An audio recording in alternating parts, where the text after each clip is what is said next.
Hi.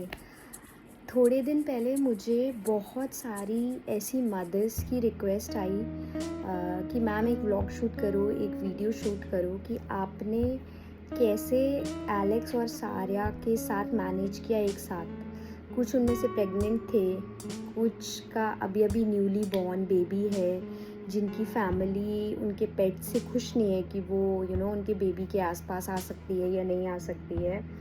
And a lot more people going into that phase और they are still troublesome कि क्या करें क्या ना करें। तो मुझे ऐसा लगा कि ये एक बहुत इम्पॉर्टेंट टॉपिक है जिस पे मुझे बात करनी चाहिए, क्योंकि I had gone through all of those stages. Hi, I am Priyanka, as you all know, and I have a daughter named Arya, who is 1.5 year old, and Alex, who is our cute little baby boy, जिसको मैं बोलती हूँ, लेकिन he is our pet, जिसका नाम है Alex, जिसको आप सब बहुत प्यार करते हो। तो जब मैं इस चीज़ की बात करूँ कि एलेक्स के साथ मैंने क्या परेशानियाँ झेली, या आर्या का कंफर्ट कहाँ पर गया, या फैमिली को कैसा लगा, तो मैं ऑनेस्टली बोलूँगी कि भगवान मेरे हर फेज़ में मेरे साथ था। और Alex being the cutest boy, big brother, उसने कभी तंग ही नहीं किया यार। लेकिन सबके साथ ऐसा नहीं होता। एक चीज़ को बहुत इम्पॉर्टेंट समझना और एक बहुत अच्छे से समझना कि अगर आपके घर में 2 बच्चे हैं या 3 बच्चे हैं या 4 बड़े लोग हैं या एक जॉइंट फैमिली है, या आप और आपके हस्बैंड वाइफ हो, सबका नेचर सेम नहीं होता। और उसी तरीके से हर पेट का नेचर सेम नहीं होता। कुछ अग्रेसिव होते हैं, कुछ बहुत शांत होते हैं, है ना। कुछ ठीक होते हैं, मतलब मूड होगा तो खेलेंगे, मूड होगा तो नहीं खेलेंगे।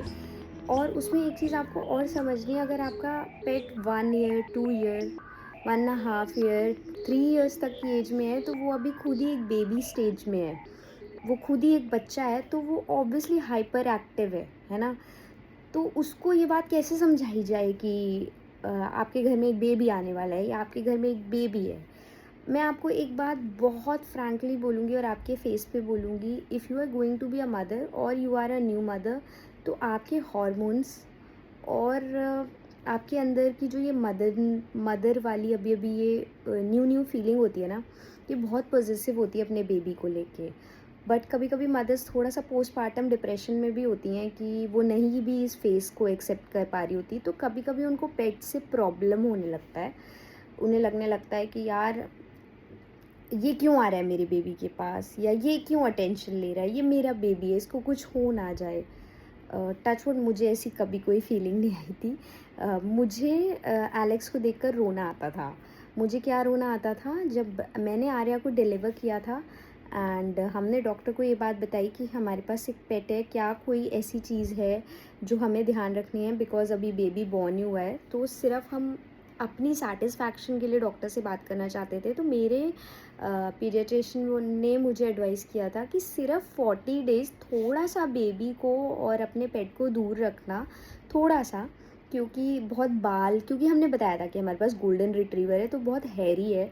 तो उसने बोला कि थोड़े बाल होते हैं तो बेबी को कोई ब्रीदिंग में इशू ना हो जाए, ये सब कुछ उन्होंने बोला था। जब हमें ये बात डॉक्टर ने बोली तो मैं हॉस्पिटल में ही थोड़ा सा सैड हो गई, क्योंकि एलेक्स मेरे रूम में ही सोता है। मैं जब से इस घर में आई हूँ वो मेरे साथ ही, मेरे रूम में ही रहता है, मेरे साथ ही रात दिन खाता पीता है, एक बेड शेयर करता है। तो मेरे को एलेक्स को ये बात बतानी कि तू अब इस बेड पे नहीं बैठेगा, ये मेरे लिए बड़ा ऐसा था कि यार मैं तो हर्ट हो जाऊँगी इस चीज़ से। बट फिर भी हम घर गए। और जब मैं प्रेग्नेंट थी, सबसे पहले मैं इसकी बात करूँगी, जब मैं प्रेग्नेंट थी तो आप मेरे एक्सपीरियंस से भी सीख सकते हो, और अगर आपके इस पे कुछ और क्वेश्चन होंगे तो मैं उसका भी रिप्लाई दे दूँगी आपको स्पेसिफिकली। तो जब मेरे प्रेगनेंसी फेज़ में एलेक्स, जैसे जब जो पेट्स होते हैं वो बहुत एक्साइटेड होते तो आपको पे कूदते हैं वो, है ना, तो कूदते हैं, तो उसको हमने धीरे धीरे ये समझाया कि उसको मेरे बम्प पे कूदना नहीं है। और ऑनेस्टली बताऊँ, मेरे पे कूदता ही नहीं था। आई डोंट नो उसे समझ आ गई थी ये बात या नहीं आई थी, बट वो नहीं कूदता था मेरे ऊपर। तो जब मैं अपने प्रेगनेंसी फ़ेज़ में थी तो एलेक्स हमेशा मेरे साथ रहता था, मैंने उसको कभी अपने से दूर नहीं किया।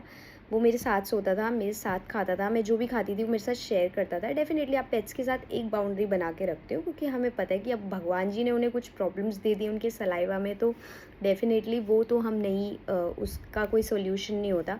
तो हाँ, हम उसके लिए थोड़ा-सा ऐसे रखते थे, बट हाँ, जो भी मैं खा रही हूँ उसको इंटरेस्ट होता था, जैसे उसे अभी भी होता है कि मैं क्या खा रही हूँ या आर्या क्या खा रही है, तो मैं उसके साथ शेयर कर देती थी। अगर मैं कोई उस टाइम पे हमारे 2-3 वीडियोज़ भी वायरल गए थे जहाँ मैं उसे एलेक्स को एप्पल खिला रही थी, तब लोगों को डेफ़िनेटली नहीं पता था कि मैं प्रेग्नेंट हूँ, और हमारा प्लेटफ़ॉर्म इतना बड़ा नहीं था कि मैं वहाँ अनाउंसमेंट करती। इनफैक्ट मेरे पर्सनल लोगों को भी, मेरे बहुत रिलेटिव्स को ये बात नहीं पता थी कि I was pregnant. But Alex के साथ मैंने अपना पूरा प्रेगनेंसी फ़ेज़ बहुत अच्छे से शेयर किया। अब आप मुझसे इस पे क्वेश्चन करोगे कि हम उसे कैसे समझाएं कि हम पे कूदना नहीं है। यार, आपको पता है कि आपका जो बच्चा है, जो आपके साथ बचपन से रह रहा है या वो अडॉप्टेड है, तो वो किस तरीके से समझता है। जैसे हम एलेक्स को कैसे समझाते हैं, जब हम उसे कोई मारते पीटते नहीं है, लेकिन हमें उसे थोड़ा-सा गुस्सा दिखाना पड़ता है ये बताने के लिए कि ये उसको नहीं करना है। तो वो जब 1-2 बार मेरे पे कूदने लगा था, तो भुवन ने मेरी तरफ इशारा करके उसको बोला, नो, ये नहीं करना है। थोड़ी-सी आँखें दिखा के उसको बोला, एलेक्स, नो।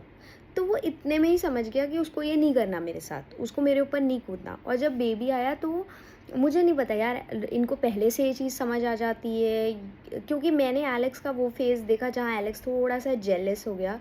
और इसको आप ऐसे समझ लो कि अगर आपके घर में एक बड़ा बेबी है, एक बड़ा बच्चा है और आपका एक छोटा बेबी हो जाता है, तो उसको कहीं न कहीं इनसिक्योरिटी और जेलसी हो जाती है कि इनसिक्योरिटी और जेलेसी कैसी होती है कि इसको ज़्यादा प्यार क्यों कर रहे हो और मुझे कम क्यों प्यार कर रहे हो, है ना? तो आप कहीं न कहीं उसके लिए चीज़ें लेके आते हो, या उसे अगर मदर अटेंशन नहीं दे पा रही है तो उसको बाकी लोग अटेंशन देते हैं घर के, है ना? तो आपको यही अपने पेट्स के साथ करना है कि if you were the only one who was taking care of your पेट, तो आप अपने रिलेटिव्स से, अपने हस्बैंड से इस चीज़ की हेल्प माँगो कि यार, मैं इस पे नहीं ध्यान दे पा रही, उतनी अटेंशन नहीं दे पा रही, आप दो।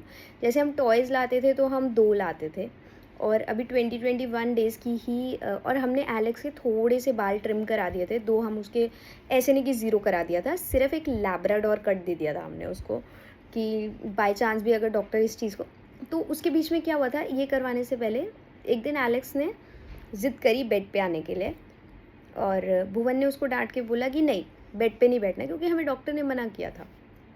And I felt very bad and I started crying. तो भुवन ने बोला, क्या हुआ, देख मुझे भी ये करना अच्छा नहीं लग रहा, बट क्या करें।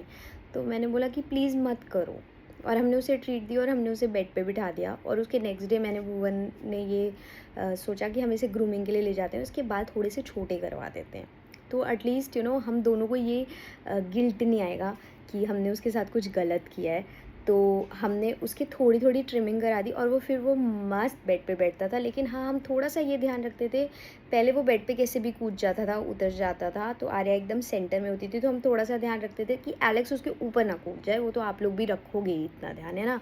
और फिर जैसे मुझे बहुत लोगों ने बोला कि हम जो भी टॉय अपने बेबी के लिए लेके आते हैं, या फिर हम जो भी टॉय स्पेसिफ़िक उसका होता है, तो हमारे पेट को वही टॉय चाहिए होता है, वही रैटल्स चाहिए होते हैं। तो देखो यार, ये तो कितना भी बड़ा बच्चा होगा, 12-13 साल का भी, उसको कहीं न कहीं लगेगा, वो उस चीज़ से नहीं भी खेलता होगा तो भी उसे लगेगा ये मुझे चाहिए, इसको क्यों दे रहे हैं? क्यों, बेसिकली उनको ये समझ आ रहा होता है ये हमारे लिए नहीं है, लेकिन इनसिक्योरिटी का क्या करेंगे ना यार, किसी के अंदर भी आ सकती है, बच्चों के अंदर तो बहुत जल्दी आती है। तो हमने क्या किया, हम जो भी चीज़ लाते थे हम 2 लाते थे। अब जैसे कुछ रिश्तेदार मिलने आते हैं, तो एलेक्स को लगता था ये मेरे से मिलने आए हैं, तो बट फिर उसको लगता था ये तो बेबी को मिल के जा रहे हैं, तो हम उनको स्पेसिफिकली ये बात बोलते थे कि इससे भी मिल लो, इसको भी थोड़ा एक्स्ट्रा प्यार कर दो, क्योंकि ये बुरा फील कर रहा है। तो हम उसको उतना प्यार दिलवा देते थे। कभी कभी ऐसा होता है, जो हमारी एक्सटेंडेड फैमिली होती है या घर में जैसे दादा दादी नाना नानी टाइप्स होते हैं, उनको लगता है कि क्योंकि वो उस प्यार को कभी कभी इतना नहीं ले पाते। मेरी फैमिली में ऐसा नहीं है, बट मैंने लोगों के एक्सपीरियंसेस से ये देखा है कि वो ये बोलते हैं कि दादा दादी बोलते हैं कि पेट को मत आने दो बेबी के पास, या नाना नानी बोलते हैं पेट को इन्फेक्शंस हो जाएंगे। तो आप अपने पेट को किस लेवल पे क्लीन रख रहे हो, उसका हाइजीन कैसा है, वो अभी तक आपके साथ बड़ा हुआ है, उसका नेचर कैसा है, ये आपसे ज़्यादा कोई नहीं जानता। इस चीज़ को हमेशा याद रखना। अपना बच्चा आपने बड़ा किया है, तो उसका नेचर कैसा है ये आपको पता है, तो ये आपको अपनी एक्सटेंडेड फैमिली को समझाना पड़ेगा और बोलना पड़ेगा। और ये लोग यार ये चीज़ें बहुत जल्दी समझते हैं कि हमारे लिए नेगेटिव वाइब आ रही है, पेट इस चीज़ को बहुत जल्दी समझ लेता है। तो वो नेगेटिव वाइब उस तक ना आए, कि आपको समझना है एक थोड़े ही दिनों में 20-25 डेज़ में आपका पेट इस चीज़ को अडॉप्ट कर लेगा कि ये भी घर का एक मेंबर है, मुझे हार्म नहीं करना। एलेक्स को 1.5 ईयर हो चुका है आर्या के साथ, लेकिन अभी भी कहीं ना कहीं वो जेलस होता है। तो उस जेलेसी को हमें कैसे ख़त्म करना है? जैसे अगर भुवन आर्या के साथ खेल रहा है तो मैं एलेक्स के साथ जाके बैठ जाती हूँ, ताकि एलेक्स को ये फील ना हो कि वो अकेला एक कोने में पड़ा हुआ है। या फिर हमारी जो सारी फैमिली है, चाहे मेरे साइड के हो चाहे भुवन की साइड के हो, यार हम सारे ही पेट लवर्स हैं, तो हमको कभी ये चीज़ किसी को बताने की या समझाने की ज़रूरत नहीं पड़ेगी, यार इसको भी अटेंशन दे दो ना। उन्होंने खुद ब खुद अटेंशन दिए। तो बाकी मैं आपको ये कह रही थी कि अगर कोई टॉयज़ लाए हो आप तो 2 ले आओ, एक उसको भी दे दो, एक उसको भी दे दो, या फिर कोई ऐसी चीज़, मतलब कभी-कभी लगता है इतना कैसे स्पेंड करें पेट पे, है ना? बहुत लोगों के मन में आता है यार, और बेबी होता है तो बहुत खर्चे भी होते हैं, तो कुछ छोटा ले आओ या कुछ खाने को ले आओ, ताकि आपके पेट को ऐसा फ़ील ना हो।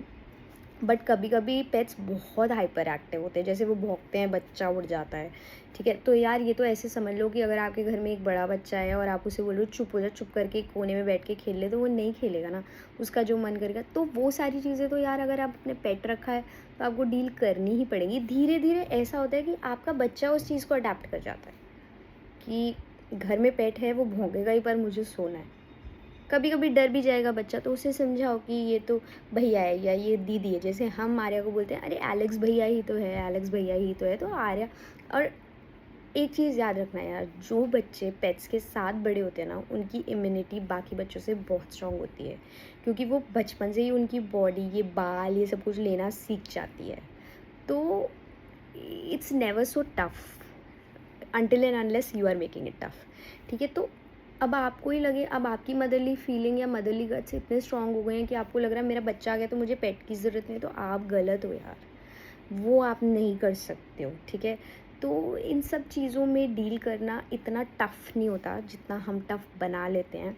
एंड बिलीव मी, मैं एक बात रिपीट करके बोलूँगी कि एक जो बच्चा आपके घर में पला है, बड़ा है, आप उसके नेचर को, उसको क्या अच्छा लगता है, उसको क्या बुरा लगता है, वो आप अच्छे से समझ सकते हो। तो पेट को आप ही लेके आए थे, उसके नेचर को, अब वो हाइपर एक्टिवली कूदता रहता है, मानता नहीं है, उसे रैटल्स चाहिए मैम, तो यार कुछ कंक्लूजन निकालना पड़ेगा आपको ही। उसका ध्यान बटा दो, मे बी उसके साथ कुछ ऐसा खेल लो कि वो जंप ही ना करे उस जगह पे, या वो रैटल मांगे ही ना, या फिर स्ट्रेट अवे आपको एक ही एडवाइस दूंगी, उसको समझाओ, उसको थोड़ा सा डराओ। बच्चों को भी कहीं ना कहीं डराना पड़ता है ना, ताकि वो ज़्यादा शैतानी ना करें। तो ऐसे उसको थोड़ा सा दिखा के बोलो नो, और उसको बताओ कि ये बेबी का है, आपका ये है। उसे दो उसके हाथ में, उसके मुंह में, कि ये बॉल तेरी है, ये उसकी है। अब जैसे कोई ऐसी चीज़ होती है, जैसे हमारे वीडियोस पे भी बहुत कमेंट्स आते हैं कि प्यार अपनी जगह होते हैं, लेकिन इनका सलाइवा थोड़ा सा डेंजरस हो सकता है बच्चों के लिए। तो जैसे अगर एलेक्स ने कोई चीज़ मुंह में डाल ली है या ऐसा कुछ कर लिया, तो या तो हम वो एलेक्स को ही दे देते हैं कि तू खेल ले इससे, कोई बात नहीं।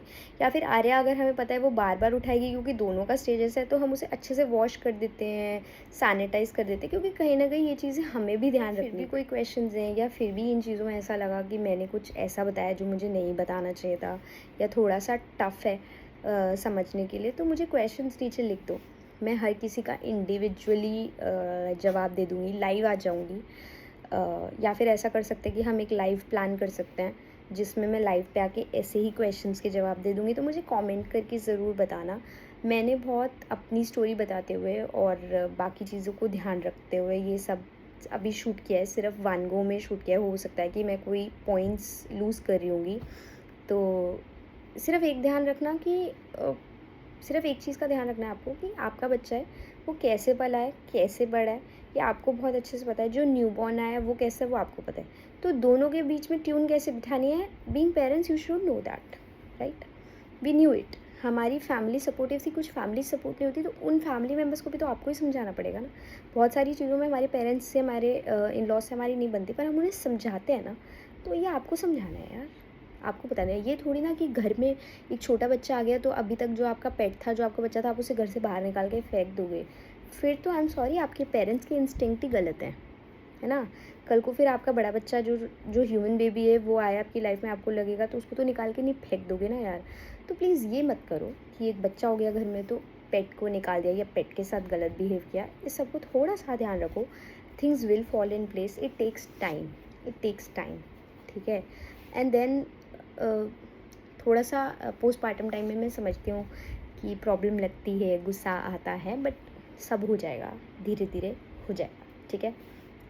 तो if you want me to come live and talk about this specific topic, I'll come live and do it. And if you want to drop down your questions, you can do that. तो let's see कि आप लोगों के क्या reviews आते हैं. Bye.